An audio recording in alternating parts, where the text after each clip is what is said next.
திமுக பொதுக்குழு கூட்டம் இன்று நடைபெற இருக்கிறது. இந்த கூட்டத்தில் கட்சியின் பொருளாளராக இருக்கும் மு.க.ஸ்டாலினுக்கு செயல் தலைவர் பதவி வழங்கப்படலாம் என எதிர்பார்க்கப்படுகிறது.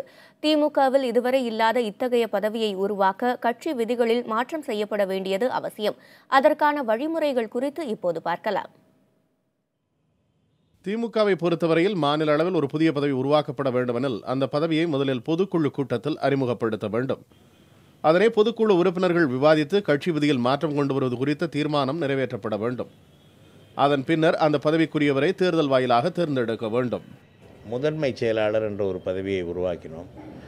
அந்த பதவி திமுக சட்டத்திட்டத்தில் இருந்தால்தான் அந்த பதவிக்கு ஒரு அங்கீகாரம். எனவே முதன்மை செயலாளர் என்ற ஒரு பதவியை சட்டத்திட்டத்தில் இணைப்பதற்கான அனுமதியை பெற்று ஒரு சட்ட திருத்தத்தை மேற்கொண்டு அதன் அடிப்படையில் முதன்மை செயலாளர் பதவியை உருவாக்கி அந்த பதவிக்கு முன்னாள் பொருளாளர் ஆர்காட்டார் அவர்கள் அந்த பதவியில் இருந்தார். தற்போது துரைமுருகன் முதன்மை செயலாளராக இருக்கிறார்.